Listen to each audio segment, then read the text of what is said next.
Hello दोस्तों, आप सभी का मेरे यूट्यूब चैनल RM एजुकेशन पर स्वागत है। आज हम विज्ञान के 50 मुख्य प्रश्न पढ़ेंगे और इन प्रश्नों को पढ़ाने के साथ साथ मैं आपको इन प्रश्नों की PDF भी प्रोवाइड करवाऊंगा। मैं जितने भी वीडियो बनाऊंगा उसकी इसी प्रकार अपनी खुद हाथ से मेहनत कर करके ये PDF बनाता हूँ।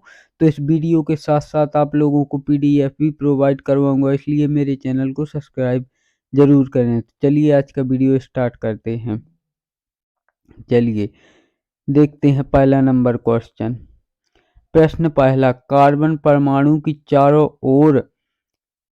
चारों संयोजकताएं एक समचतुरफलक के चारों किनारों की ओर दृष्ट होती हैं तथा कार्बन केंद्र में होता है। यह विचार दिया था लीबेल तथा बोंटहोफ ने। लीबेल तथा बोंटहोफ ने। चलिए अब देखते हैं प्रश्न नंबर 2। अब देखते हैं प्रश्न नंबर 2। बेंजीन टॉल्यूइन को पृथक करते हैं। तो बेंजीन और टॉल्यूइन को पृथक प्रभाजी आसबंध द्वारा करते हैं। प्रभाजी आसबंध द्वारा। मैं आप लोगों को ये चारों ऑप्शन इसलिए नहीं पढ़ा रहा हूँ क्योंकि जब आप लोग परीक्षाएं पेपर देने जाएंगे और जब ये चारों ऑप्शन आएंगे तो आप इसमें भ्रमित होंगे, इसलिए मैं आपको केवल उत्तर बताऊंगा। बाकी आप लोगों के लिए जो PDF बनाता हूँ मैं, उसमें मैं आप लोगों को चारों ऑप्शन दूंगा, जिससे आप लोग PDF डाउनलोड करके घर पर भी पढ़ सकते हैं। चलिए अब देखते हैं प्रश्न नंबर 3। नमक मिश्रित कपूर को शुद्ध किया जा सकता है। तो नमक मिश्रित कपूर को आसबंध द्वारा शुद्ध किया जा सकता है, आसबंध द्वारा। चलिए अब देखते हैं प्रश्न नंबर 4। किसी द्रव को वाष्प में परिवर्तित कर दूसरे स्थान पर भेजने व फिर उसे ठंडा कर द्रव में परिवर्तित कर लेने की प्रक्रिया कहलाती है आसवन। आसवन प्रक्रिया कहलाती है। चलिए अब देखते हैं प्रश्न नंबर 5। गोबर गैस में मुख्य रूप से पाई जाती है। तो ये तो आप सभी लोगों को पता होगा। उत्तर मीथेन गैस। चलिए अब देखते हैं प्रश्न नंबर 6। बर्फ के साथ नमक को मिलाने पर इसका गलनांक 0 डिग्री सेल्सियस से कम हो जाता है। उत्तर कम हो जाता है। अगर हम बर्फ के साथ नमक को मिला दें तो इसका गलनांक 0 डिग्री सेल्सियस से कम हो जाता है। चलिए अब देखते हैं प्रश्न नंबर 7। केमिस्ट्री शब्द की उत्पत्ति हुई है। तो इसका सही आंसर है केमिस्ट्री शब्द की उत्पत्ति मिस्र से हुई है। मिस्र से। केमिस्ट्री शब्द की उत्पत्ति मिस्र देश से हुई है। चलिए अब देखते हैं प्रश्न नंबर 8। रसायन की वह शाखा, क्वेश्चन को आप लोग बहुत ध्यान से समझना, इसका आंसर इसी में छुपा है। रसायन की वह शाखा जिसके अंतर्गत जीवधारियों के आधारभूत पदार्थों व जीवधारियों से संपन्न होने वाली क्रियाओं का अध्ययन किया जाता है, कहलाते हैं।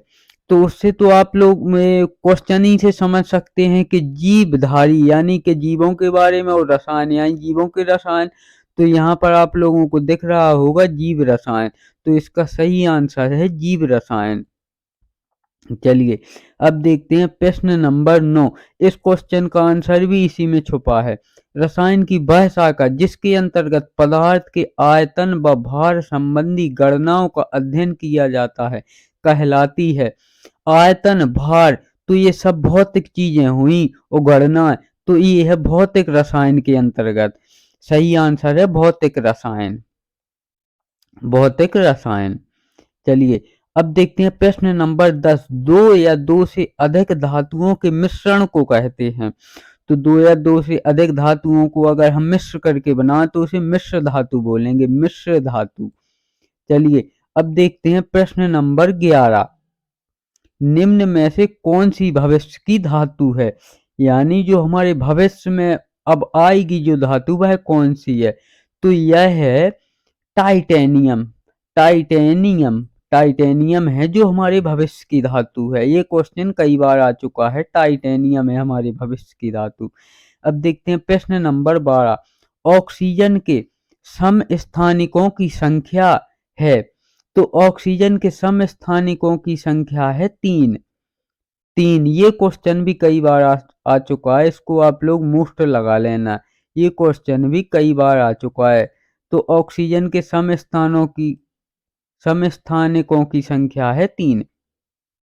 चलिए अब देखते हैं प्रश्न नंबर 13, रासायनिक दृष्टि से चीनी है, तो रासायनिक दृष्टि से चीनी सुक्रोज है। सुक्रोज, ये क्वेश्चन भी कई बार मैंने आपको बिल्कुल चुनिंदा क्वेश्चन दिए हैं, और मैं इन क्वेश्चनों की आपको पीडीएफ भी प्रोवाइड करवाऊंगा। तो चीनी का रासायनिक दृष्टि से चीनी है सुक्रोज। अब देखते हैं प्रश्न नंबर 14, रेडियो एक्टिवता में बीटा किरणें हैं, तो रेडियो एक्टिविटा में बीटा किरणें हैं ऋण ऋण आवेशित ऋण आवेशित ऋण आवेशित। सबसे कठोर होता है, ये तो आप लोगों को सभी को पता होगा, इसको तो बताने की भी जरूरत नहीं है कि सबसे कठोर होता है हीरा। वो तो आप सभी को पता होगा कि सबसे कठोर हीरा होता है। अब है चूने का पानी, तो चूने का पानी है अपना कैल्शियम हाइड्रोक्साइड। कैल्शियम हाइड्रोक्साइड है चूने का पानी, कैल्शियम हाइड्रोक्साइड। अब देखते हैं प्रश्न नंबर 16, कुकिंग गैस निम्न का मिश्रण होती है। ये भी आप लोगों को बहुत सरल क्वेश्चन है, लेकिन मैं आप लोगों को छांट छांट के एक एक चुनिंदा क्वेश्चन लाया हूँ। तो कुकिंग गैस निम्न का मिश्रण होता है, तो वो है ब्यूटेन व प्रोपेन। ये क्वेश्चन भी बहुत बार आया है। मैंने इसमें जितने भी क्वेश्चन लिए हैं बिल्कुल मोस्ट चुनिंदा क्वेश्चन लिए हैं, और मैं इसकी आपको पीडीएफ भी प्रोवाइड करवाऊंगा अपने इसी चैनल पर, इसलिए मेरे चैनल को सब्सक्राइब करें। चलिए अब देखते हैं प्रश्न नंबर 17 में। 17, किसी तत्व के परमाणु की दूसरी कक्षा में इलेक्ट्रॉनों की अधिकतम संख्या हो सकती है, तो अधिकतम परमाणुओं की संख्या हो सकती अधिकतम इलेक्ट्रॉनों की अधिकतम संख्या हो सकती है 8। दूसरे कक्षा मान लीजिए कि कोई तत्व है या तत्व के परमाणु हैं, अगर वो दूसरी कक्षा में जाते हैं तो वहां इलेक्ट्रॉनों की अधिकतम संख्या 8 हो सकती है, 8 से ज्यादा नहीं हो सकती है। चलिए अब देखते हैं प्रश्न नंबर 18, जल एक उत्तम विलायक है क्योंकि क्योंकि क्योंकि जल इसका डाई इलेक्ट्रिक शिस्तांक अधिक होता है, क्योंकि इसका डाई इलेक्ट्रिक शिस्तांक अधिक होता है, जल का डाई इलेक्ट्रिक शिस्तांक। चलिए अब देखते हैं प्रश्न नंबर 19, जब दो हल्के नाभिक मिलकर भारी नाभिक का निर्माण करते हैं तो इस प्रक्रिया को कहते हैं, तो इस प्रक्रिया को नाभिकीय संलयन कहते हैं। यानी कि जब दो हल्के नाभिक मिलकर भारी नाभिक का निर्माण करते हैं तो इसे कहते हैं नाभिकीय संलयन, और नाभिकीय संलयन के द्वारा ही हमारा सूर्य जलता है। चलिए हमारे सूर्य में भी इसी प्रकार का नाभिकीय संलयन होता है, जो जो हाइड्रोजन गैस नाभिकीय संलयन के द्वारा हीलियम में परिवर्तित हो रही है। चलिए अब देखते हैं प्रश्न नंबर 20, आइंस्टीन की खोजें हैं, तो अपने आइंस्टीन की खोजें हैं प्रकाश विद्युत प्रभाव व सापेक्षिकता का सिद्धांत है। प्रकाश विद्युत प्रभाव व सापेक्षिकता का सिद्धांत। चलिए अब देखते हैं प्रश्न नंबर 21, जब कांच की छड़ को रेशम में रगड़ा जाता है तो अपनी जो कांच की छड़ है वह धन आवेशित हो जाती है। चलिए अब देखते हैं प्रश्न नंबर 22, किसी आवेशित चालक का संपूर्ण आवेश उसके बाहरी पृष्ठ पर रहता है, बाहरी पृष्ठ पर रहता है। अब घरों में लगे पंखे, बल्ब आदि होते हैं श्रेणी क्रम में। जो हमारे घर में बल्ब और पंखे लगे होते हैं वह सभी श्रेणी क्रम में होते हैं, श्रेणी क्रम में। चलिए अब देखते हैं एक्स किरणों की खोज की थी। तो एक्स किरणों की खोज की थी अपने भाई साहब रोंजन ने। भाई साहब रोंजन ने एक्स किरणों की खोज की थी। चलिए अब देखते हैं प्रश्न नंबर 25। पिचब्लेंडी अयस्क है, तो यह है रेडियम का। जो अपना पिचब्लेंडी अयस्क है यह रेडियम का अयस्क है, रेडियम का। चलिए अब देखते हैं प्रश्न नंबर 26। रेडियो एक्टिव पदार्थों से किरणें निकलती हैं, अल्फा भी निकलती हैं, अल्फा किरणें भी निकलती हैं, बीटा किरणें भी निकलती हैं और गामा किरणें भी निकलती हैं। तो इसका आंसर होगा सभी, क्योंकि जो रेडियो एक्टिव पदार्थ होते हैं उनमें तीनों किरणें निकलती हैं, अल्फा भी निकलती हैं, बीटा भी निकलती हैं और गामा भी निकलती हैं। सबसे अधिक वेदन क्षमता होती है, तो सबसे अधिक वेदन क्षमता होती है गामा किरणों में। सबसे अधिक वेदन क्षमता है जो वह गामा किरणों में होती है, यह सबसे खतरनाक किरणें होती हैं। चलिए अब देखते हैं प्रश्न नंबर 28। परमाणु क्रमांक कहते हैं, तो परमाणु क्रमांक कहते हैं नाभिक में उपस्थित प्रोटॉनों की संख्या को। जो अपने नाभिक में प्रोटॉनों की संख्या उपस्थित होती है उसे ही परमाणु क्रमांक कहते हैं। चलिए अब देखते हैं प्रश्न नंबर 29।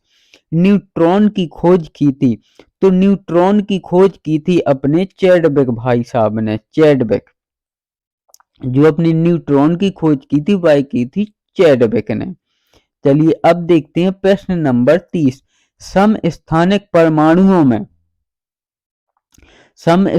परमाणुओं में प्रोटॉनों की संख्या समान होती है। जो समस्थानिक परमाणु हैं उनमें प्रोटॉनों की संख्या समान होती है। जैसा कि अभी ऊपर क्वेश्चन पूछा भी था कि समस्थानिक किसे कहते हैं, तो प्रोटॉनों की संख्या को ही समस्थानिक कहते हैं। चलिए अब देखते हैं प्रश्न नंबर 31।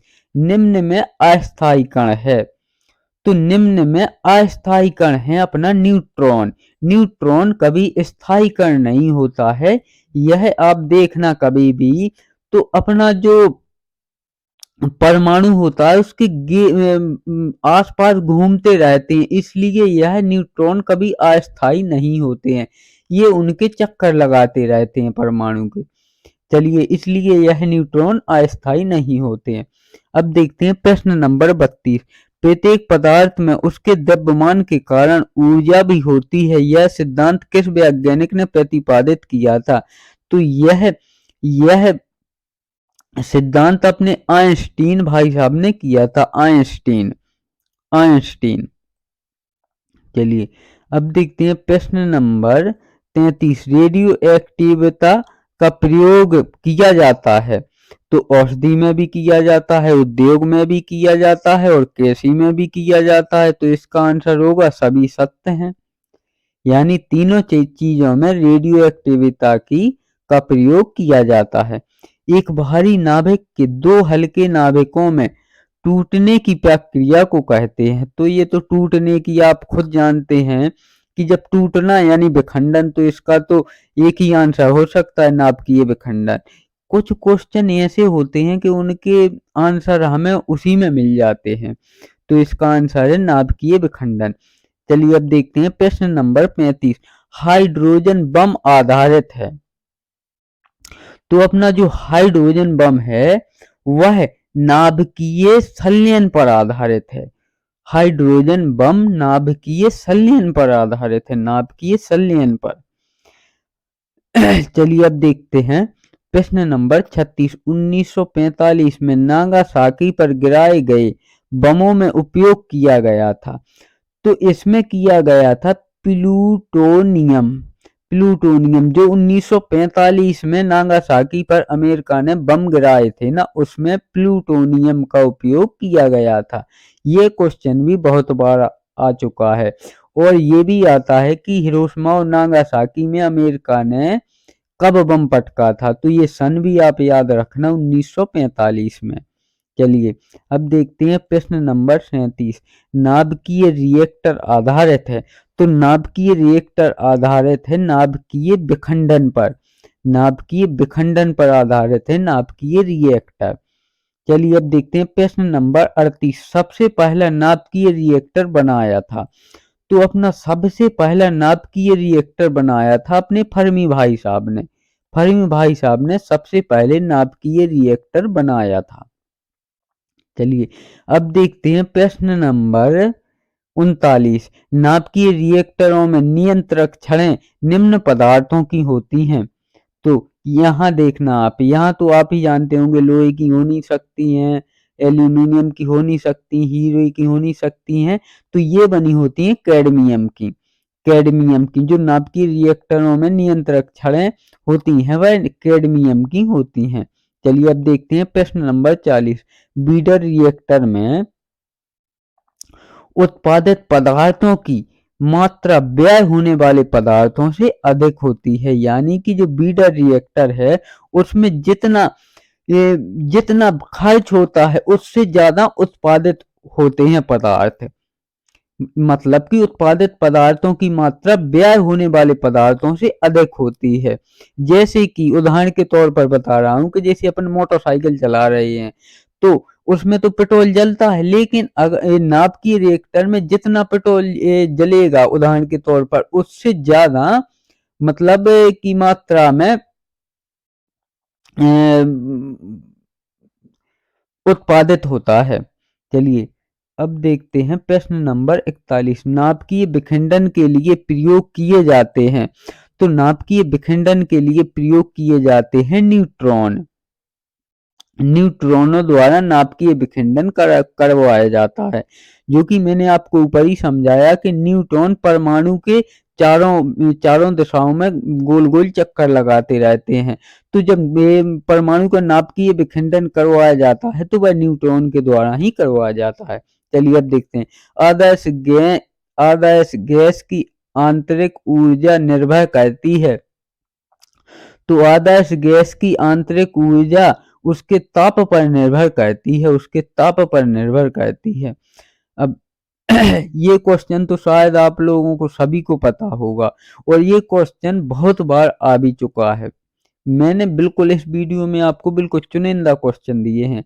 चलिए प्रश्न 43। सोना का रासायनिक प्रतीक है, तो अपने सोना का रासायनिक, ये तो हुआ चांदी का, ये हुआ कॉपर का, तो ये हुआ अपने सोना का, सोना यानी गोल्ड, गोल्ड का है ये है अपने सोने का रासायनिक प्रतीक। चलिए अब देखते हैं मूत्र रोगों में प्रयुक्त होने वाले यूरोट्रोपोन बनाई जाती है, तो मूत्र रोगों में प्रयोग होने वाली यूरोट्रोपोन फॉर्मेल्डिहाइड से बनाई जाती है, फॉर्मेल्डिहाइड से बनाई जाती है। ये क्वेश्चन भी बहुत बार आता है और ये बहुत कठिन श्रेणी के क्वेश्चन में आता है। फॉर्मेल्डिहाइड से मूत्र रोगों में प्रयुक्त यूरोट्रोपोन बनाई जाती है फॉर्मेल्डिहाइड से। चलिए अब देखते हैं प्रश्न नंबर 45। सॉरी, प्रश्न नंबर 45। वाहन शराब में वाइन शराब में उपस्थित रहता है, तो वाइन शराब में उपस्थित रहता है एथिल एल्कोहल, एथिल एल्कोहल जो अपन शराब पीते हैं उसमें एथिल एल्कोहल उपस्थित होता है। चलिए अगर पावर एल्कोहल,